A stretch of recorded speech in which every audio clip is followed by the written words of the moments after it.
All right, kia ora no koutou katoa. Our next guest speaker, or our next keynote speaker, I'm stoked and pleased to announce and introduce to you Rangimarie Hunia. Rangimarie was previously the Chief Executive of Ngāti Whātua Ōrākei Whātua, advancing culture, the environment, health and well-being, housing, education and social enterprise for Ngāti Whātua Ōrākei. And among Rangimarie's governance roles, she is chair of Te Ohu Kaimoana's advancing the collective interests of 58 iwi organisations in fishing and fisheries-related activities. Rangimarie is also the director of Moana New Zealand, the largest Māori-owned kaimoana and kaiora company in Aotearoa. Nō reira, homai te pakipaki ki a ia. Please put your hands together and welcome Rangimarie Hunia to the stage.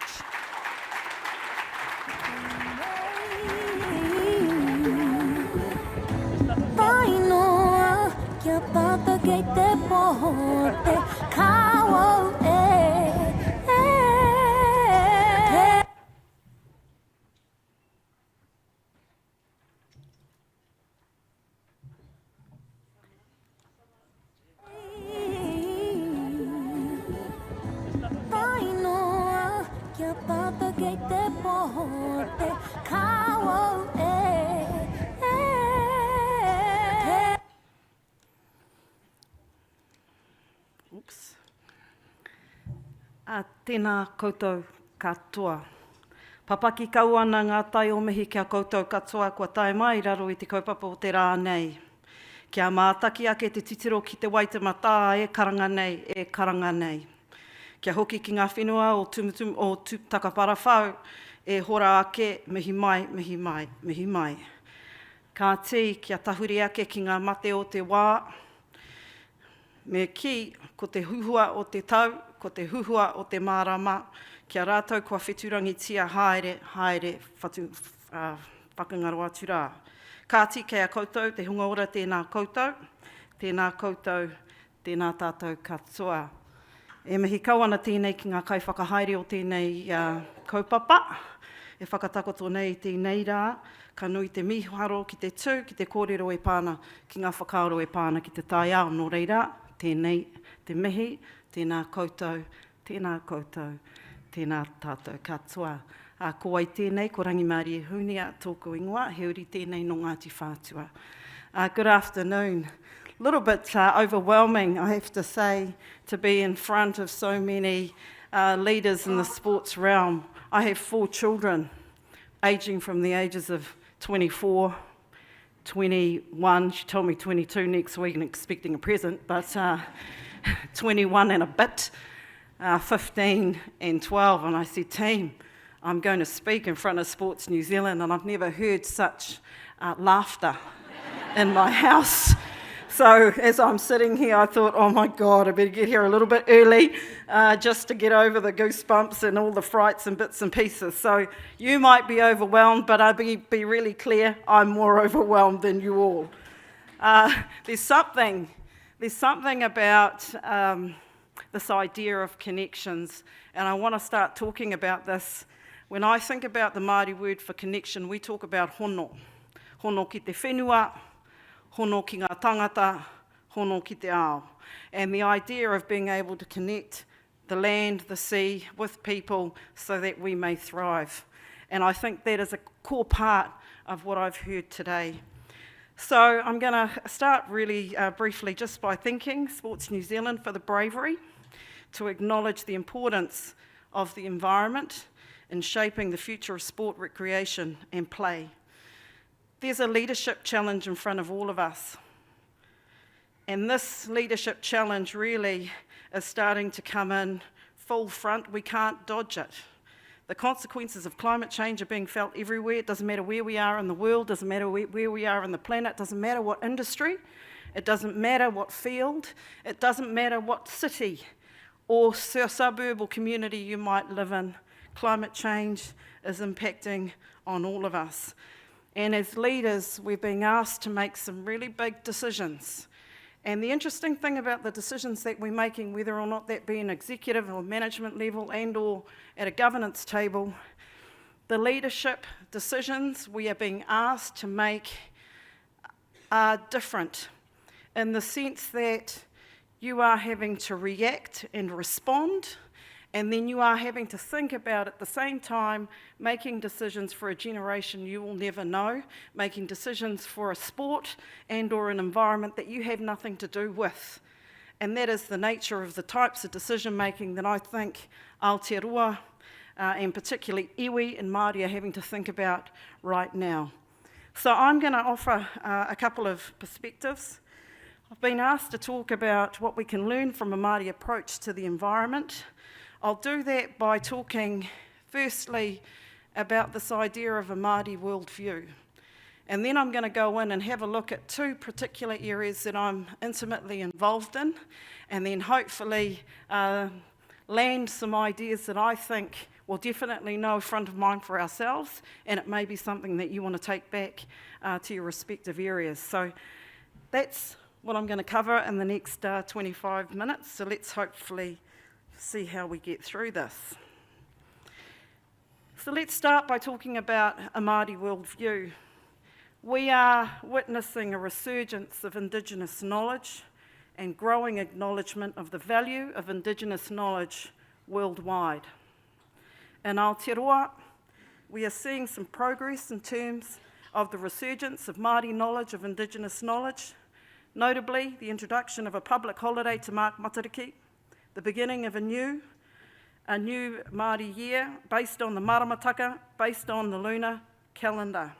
It uses the moon phases to guide the way we plant, the way we harvest, the way we fish, the way we gather, and it also speaks through those moon phases, that lunar calendar. It also helps us to understand what's happening in the environment around us.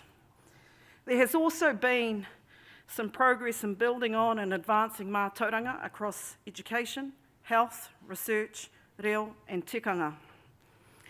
So when we think about the fundamentals of a Māori worldview, and what I would also preface here, a Māori worldview is here in Aotearoa, it is for all of us. And so the idea here is just to seed what are those fundamental assumptions that sit behind the way that we think and the way that we practice and craft things that we choose to do. And if you haven't got that fundamental assumptions sorted, what tends to happen, particularly as we're being asked to respond and react to environments that are new and that are hard. They bring crisis, they bring tragedy, they bring all of these unexpected kind of impacts on us. We have to have something that we can ground to. And for us, and in the things that we've been thinking about, a Māori worldview helps us to do that. So, kaupapa tuatahi, human well-being is inseparable from the natural environment. This talks a lot about whakapapa and connections, and the idea is that it fosters a strong sense of belonging and respect for the natural world. We are connected to the natural environment. The core wisdom of Māori is our kinship-based relationship with the natural world environments, and these are described through ancient proverbs and whakatauki and whakatauaki and kōrero tukuiho that we have used for millennia. Tai ao, tai nuku, tai rangi, tai whenua, tai moana, tai tangata, tai ora. It talks about all the different parts of the natural world and comes back and says that is what helps us to shape us being health and well as people on this planet Earth. The idea here too is that health and well-being and the mauri of the land, sea and the sky is the goal. And again, doesn't matter what industry, what area, what tribe, what role you might play, inherently that worldview tells us that the health and well-being of the natural environment has to be the goal, and all the actions that we take must be able to contribute to this goal. So there's a way of being able to do that. And many of you will know the word kaitiaki. The root word is tiaki. Tiaki is to look after, tiaki is to care for.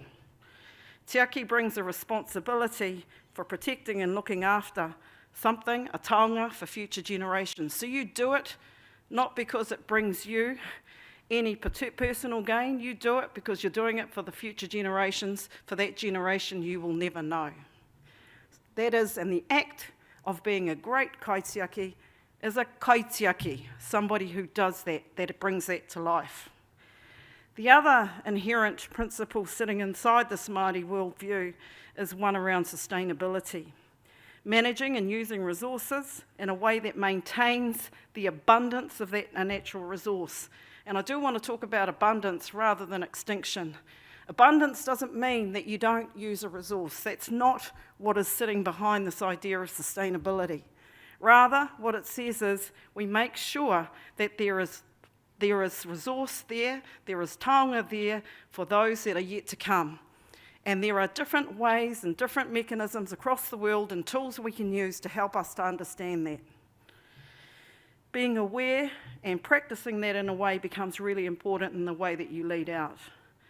Another inherent principle sitting behind this Māori worldview is the role of ritual and ceremony. And I want to talk about that particularly because last week we would have seen, as we all were home for Matariki, we saw the activation and the implementation of ritual and ceremony across the mutu. And what ritual and ceremony does is it allows custom that acknowledges the spiritual and cultural significance and demonstrates response for its value that it brings. And the idea that we can bring that into our world, bring that into your world, the question is, how might you do that? The other core element here of a Māori worldview is adaptation. You have to adapt. We must be resilient, but we must have a strong foundation that helps us to make good decisions in the right way, in the right time. So now I'm going to talk about kind of two examples that I know well, and I'm going to come at it at a different way, I think. I'm going to come at it from a position of either being a board member and or being an executive. What does it mean to bring in a Māori approach to the board and or to the way that you lead out? And how have we, as iwi, as hapu, as Māori, utilised our worldview to help shape our direction? I am going to also say this isn't because the government said that we have to. This is because we know it's the right thing for us to be able to do. So the motivator for us to be imbuing the way that we do things is based on our inherent responsibility to do it in the way in which brings and flourishes Aotearoa, in our view. So, Te Ohu Kaimoana. Te Ohu Kaimoana is the Māori Fisheries Commission. And we came about 30 years ago, came about in 1994, and what it was the ability and the acknowledgement of iwi rights to fish across Aotearoa. Te Ohu Kaimoana brings together 58 iwi across the country, and we are in service to the kaupapa of iwi. Sitting at and the types of activity we have, yes, commercial fishing interests. We also are involved in freshwater fisheries. We're also involved in aquaculture. We're also involved with customary fishing. We're also involved in fisheries policy management. We're also involved in Indigenous fishing, and we're also involved in Māori perspectives, iwi perspectives around marine management here in Aotearoa, as well as across the globe and across the world. What we have is a principle and a way of thinking, and we have called that te hā o tangaroa kia ora ai tāua. Te hā o tangaroa kia ora ai tāua. And in English, what that means is the breath of tangaroa will sustain us. And so many in the room have said, so what's that got to do with commercial fishing and customary fishing and recreational fishing and fishing policy and the like? It has everything to do with why we do it, how we do it, what we do, and for who for we do it for. Is that good English? Not really, eh? No. You're still making me a bit nervous, actually. Te hao tangaroa ki Ōrākei. It's an expression of the unique and lasting connection Māori have with the marine environment, and we describe that through our relationship with tangaroa. Tangaroa is the son of Papa Tuanuku, the Earth Mother, and Ranginui, the Sky Father. When Papa Tuanuku and Ranginui were separated, tangaroa went to live in the marine world. And it's from that our whakapapa, or our connection to tangaroa, has been established. Inside this connection that we have with tangaroa and the marine environment, we are able to then think about the principles that we use to analyse and develop modern fisheries policy. This concept, te hao tangaroa ki Ōrākei, highlights the importance of humanity's independent relationship with tangaroa to ensure our mutual health and well-being. The Māori of tangaroa needs to be maintained and nourished in order to provide for our future generations. So it's not just an esoterical idea, it is a fundamental principle around what we do, how we do, and how we serve. And it does not mean it also guides us around what we won't do. It means that Māori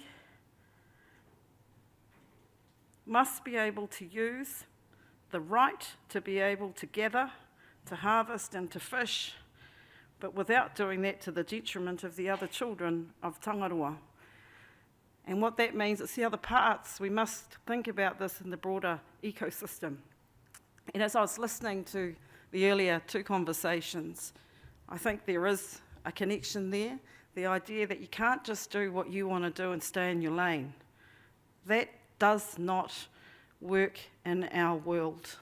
And what I would also say is that it sounds like it's not operating in any other person's world as well. We have to change the way that we think. Our mindset, people talk about a growth mindset. It's a growth of your mind and your connection to a broader world. And it's sitting there asking us to come in, and we just have to be brave and bold enough to be able to enter that space. It also talks about striking an appropriate balance between people and those we share the environment with.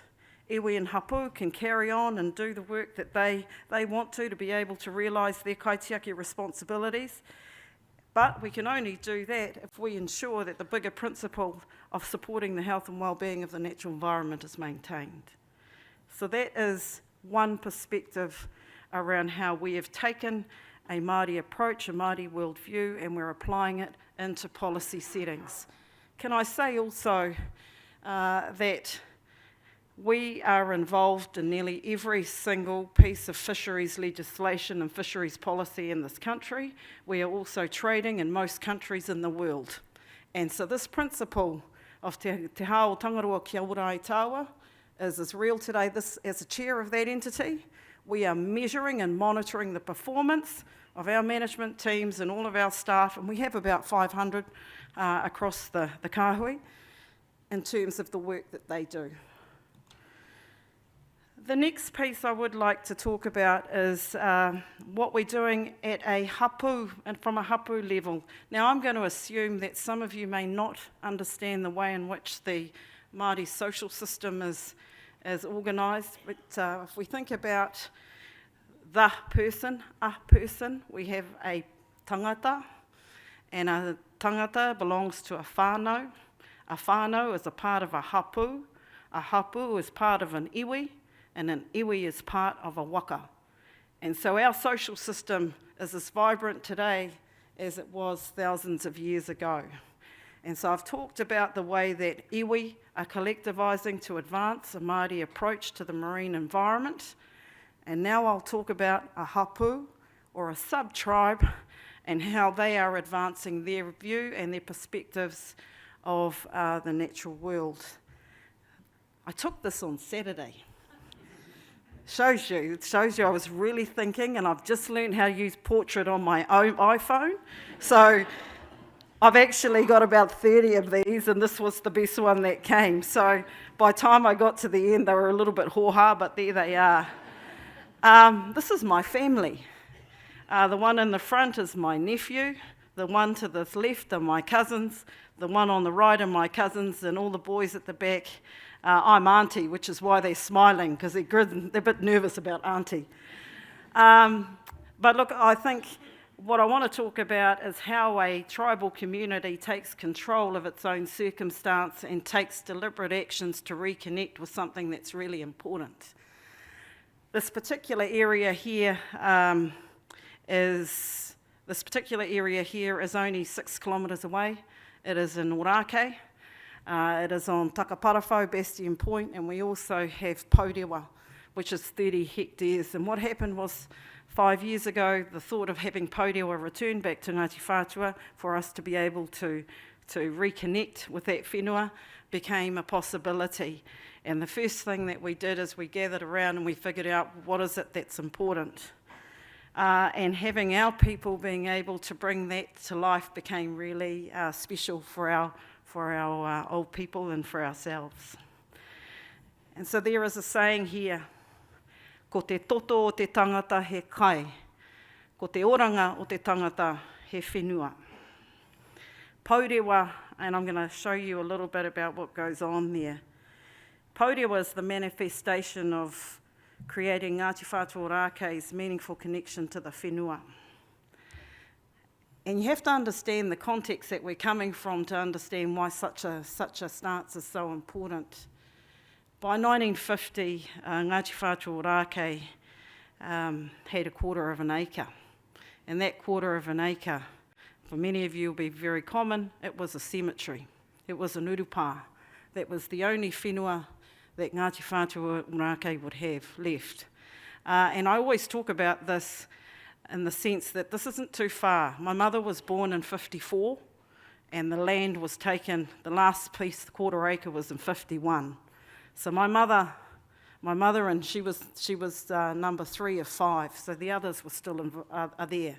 So this is part of the inherited legacy that we have. So being able to ensure that we can create moments, 1, where you can reconnect, but 2, more importantly, where you can activate the principles that are fundamental to your being.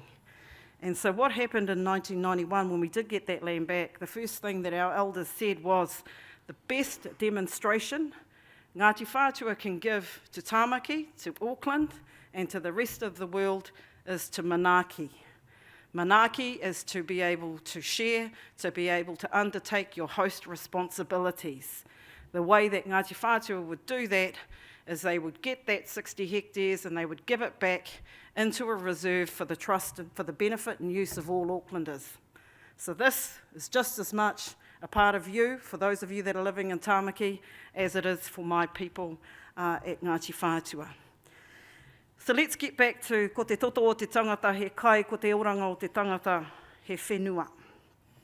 Kai helps people to live and thrive and flourish. Producing food offers the ability to look after people.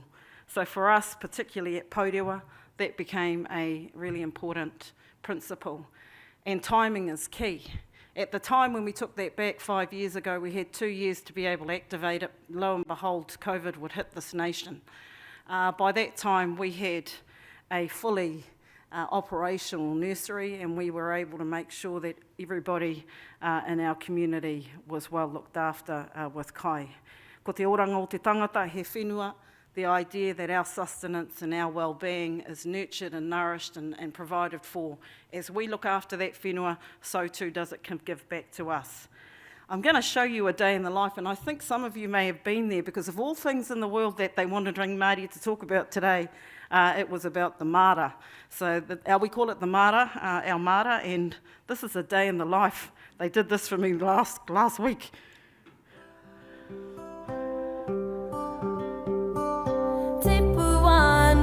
Kia huanui, tipu warangi kia huaroa, waite kia ngahue ki roto, waita kia ngahue ki wao, waipunarangi kia mao, o ia mai te ana mata, kia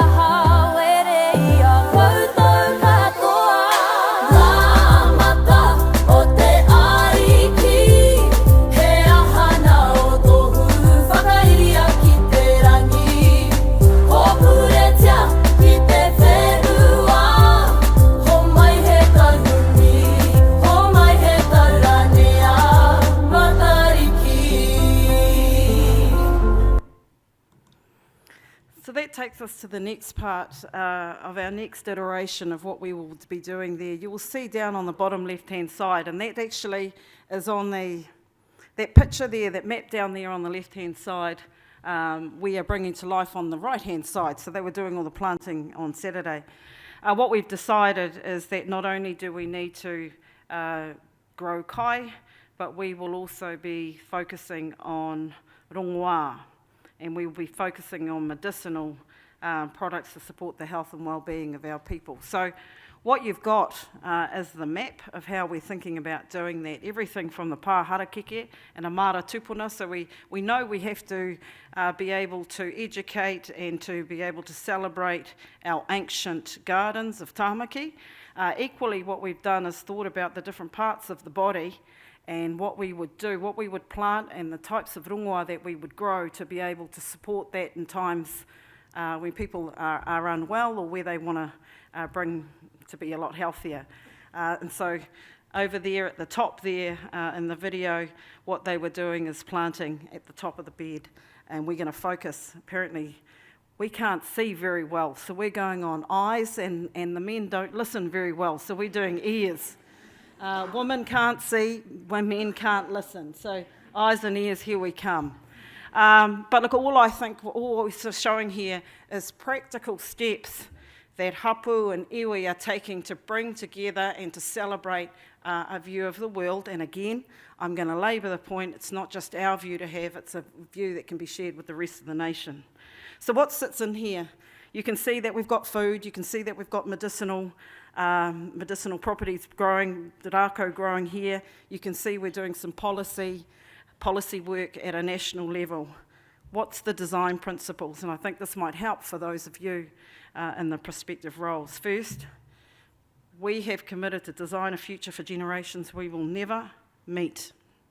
So we have to think about legacy, we have to think about the long term. Secondly, inspire and define outcomes by seeing beyond the problems of today.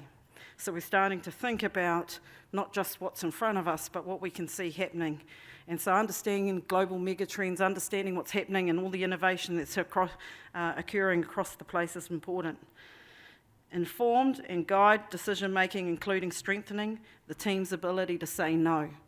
Now, I am going to talk about this because as leaders, we have to back our teams to be in pretty vulnerable positions, and I think the last 4 years have kind of shaped that. And so how do we lead? How do we manage? How do we support in a way that knows okay? And for many of us, and I know as a CEO and as a chair, I don't like the word no. Hoi anō, that's not our future. And so we have to be able to think about that. How do you generate personal and community value through shared understanding?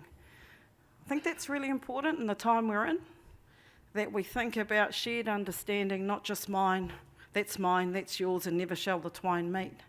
We're too small as a nation to be thinking like that, and so social cohesion, shared understanding, some appreciation of how we might think about a particular situation, all of that becomes more important now than ever.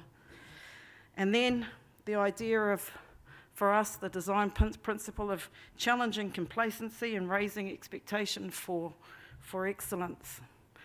There's a saying, and I'm particularly thinking about the north, where they say we've gone too far not to go further. And right now we need to be able to think about that. And so this is my last slide, and I've got 2 minutes before we close. But I was trying to think about the impact for leaders. What you've got here on the left-hand side, or on that side, is a tāruke. And a tāruke is a crayfish pot. Now don't think about the crayfish, think about the tāruke. But what it does is it kind of illustrates what could be our ecosystem, and that is that it's all joined. Everything is woven together. There are some things that will fall through it, but we will keep those things that are absolutely special and critical to our future. And I do think as we're starting to think about connections, think about the environment, think about climate change, the tāruke offers a way of being able to conceptualise our efforts toward that. 4 things. an intergenerational approach, have to think about legacy versus short-term wins. As athletes, you know, I'm assuming that it's all about the next game and gearing for the championship. That's fine, but we also have to think about those beyond ourselves, and how do we do that? We have to focus on holistic decision making, that we can't just worry about our own backyard. We have to be invested in thinking about other broader elements, whether that be, in the case of sports, whether that's about education, that's health, that's infrastructure, that's local politics, that's national politics, that's what's happening internationally, families. So we have to think broader. Leadership and succession. The challenge we have is making sure that our future generations want to see relevance in being able to lead in our ways.